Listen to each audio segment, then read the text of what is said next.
So it would go without saying that in the 2.5 years of doing this channel, I have probably done quite a few minis, but it seems that I have also missed a few. As you know, I forgot to do the R61 Paceman, which I did. I haven't done an R58 Coupe, and I haven't done an R60 Countryman until now.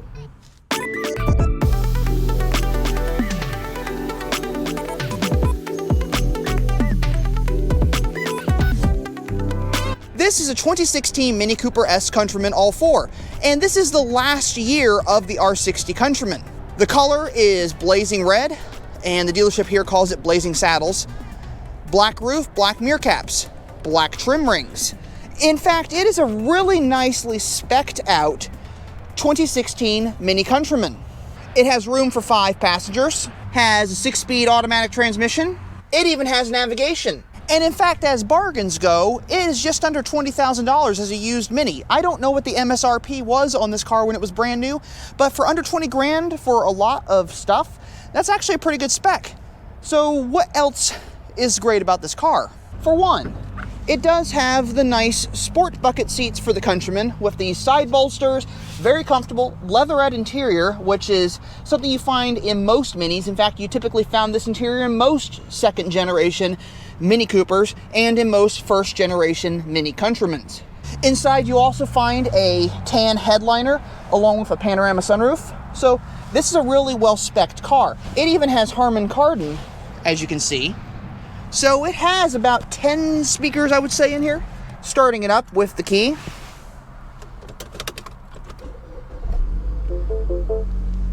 Find everything works perfectly.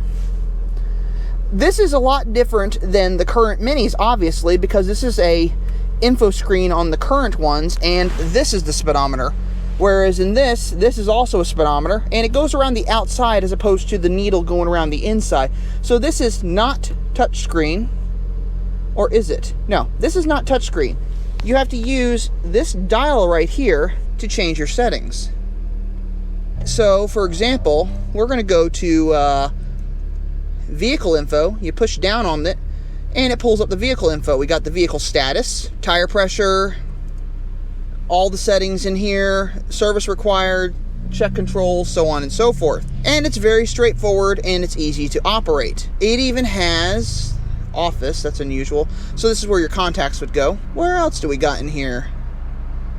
Mini Connected. So this Mini Connected, I believe, is the one that required an app in order to make it work, although it does say connect external USB device. So I guess that was how it worked.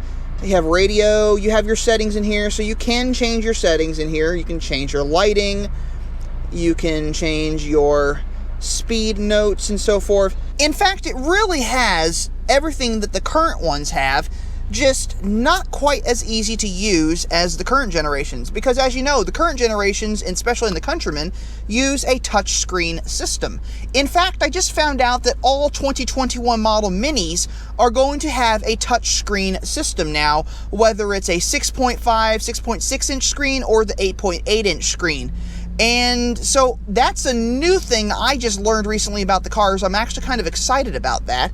But it's different. I mean, the controls in this car are very similar to my own Mini, but it's also very different because this car was not your typical Mini at the time. In fact, this car was so polarizing for its time because no one thought about a Mini being 4 doors. And for that matter, no one wanted a Mini to be 4 doors. They were all up in arms over this larger Mini that people just really didn't seem to like it at the time. The car was interesting. It was built by Magna Steyr in Austria, so it does share some specs with the BMW X3 that was also built by Magna Steyr, but not much. It was a smaller vehicle. It's still a smaller vehicle. In fact, you realize just how much bigger the Countryman, the current Countryman, has gotten by sitting in this car. It is definitely a smaller feel. It does use a 6-speed automatic over the current generation's 8-speed automatic. And as I stated in the Paceman video, the paddle shifters in this car actually control upshift and downshift versus the current generation where one paddle does upshift and one paddle does downshift. Otherwise, it's not a bad vehicle. Now, I'm not taking it out on the road because I don't have a plate on this car to do that, and it's just a matter of just driving it around just a little bit to kind of give you an idea of the car. It does have sport mode. It does have all the driving modes. Well, it has sport mode because second gens didn't have other driving modes. It otherwise is a fairly capable Mini. It's not a bad vehicle, aside from the fact that not many people actually liked this generation of the Countryman. It's kind of an odd vehicle, and it was an odd vehicle for its time. Now, in used form, you can get these cars for well under $20,000. This one's about $19,800, which is not bad money for what you get. You get a 5-passenger crossover utility vehicle with all-wheel drive, with a 6-speed automatic. You get the automatic climate control, you get navigation. In fact, do you get navigation? You do not. It has the center screen, but no navigation. So that's an interesting thing. I thought that if you had the center screen in these cars, you had navigation. Apparently, that is not the case, as I have just now found. So, I don't understand that. Oh well. Either way, it's not a bad vehicle. It has black face gauges. This was the last year for the R60 Countryman, so it had some features that you didn't normally get in the other cars. The black face gauges are typically for the John Cooper works. This being a Cooper S, has black face gauges. That's kind of an unusual thing. The F60 Countryman, the car that replaced this one, is actually very well thought out and very well laid out, so it's a very interesting mix, seeing the differences between the two cars and seeing how so much different they are. Styling wise, the whole point of this vehicle is that it was supposed to compete against other crossover utility vehicles at the time, and it was supposed to still look like a Mini, and they sort of achieved that. Granted, it was a 4-door, which was unusual at the time, but it was a very well thought out vehicle for what they were trying to do, which was to create a crossover utility vehicle that would cater to people who wanted a Mini but wanted a larger Mini. Now, naturally, the later iterations of this car, and including the F54 Clubman, better achieved that goal that was trying to be done with this vehicle. It created a larger Mini that people could drive who still wanted a Mini but wanted to carry their families around. This was kind of a placeholder, or was kind of a leading off point for that eventual goal. So it wasn't a bad vehicle for its time. This is actually a fairly nice setup one. It's a fairly well optioned one. It does have the N18 engine in it, which is a great thing. So it has about 181 horsepower, which for this generation is a little on the slow side, but not terrible. I mean, if you're going to buy a R60 Countryman, this isn't a bad one to get. Now, naturally, if you want to open the hatch on this one, you push the emblem and pull up. And you're greeted by a fairly large trunk with a 40-20-40 rear split bench seat, which I did not notice before, and lots of cargo space under the floor. In fact, this car also has 2 sets of floor mats, apparently. Unlike the current generation of Countrymans, which have this as an option, this one does not have a power lift gate. You'd still have to manually open and close it. Under the bonnet, we have the venerable N18 engine, 181 horsepower. Don't ask me the torque. There's the turbo. Fairly nicely set up. I'm not sure what that is. One of the styling cue changes they did for the 2015 LCI facelift, for the Cooper S at least, is they added this finishing rod here.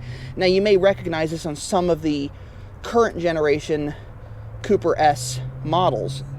This is a styling cue they put onto the facelift, and then they kind of carried it over to the other cars. And much like the current generations, this one also has comfort access, which works fairly well, more or less. So I wonder if this car has keyless start. So I have the key in my hand here, so we're going to see. I'm not going to put the key in. It does.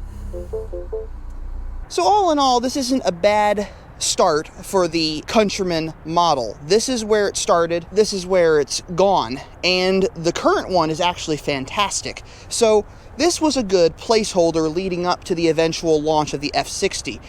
The R60 Countryman was a great vehicle. It still is a great vehicle. And if you can find one with low miles, this one has about 30,000 on it. If you can find one with low miles, I'd go for it. I think it's actually a good vehicle. It depends on what you need, though. Do you want an older Countryman? Why not go for it if you really do? This one's really nicely spec'd out. So anyway, I hope you enjoyed this little overview of the R60 Countryman. I have an entire playlist of mini Countryman videos, and I hope you go over there and check those out. So why don't you join me in the next video? And I'm going to leave you off by saying that life is too short to drive a boring car, so drive a Mini. I'll catch you all in the next video.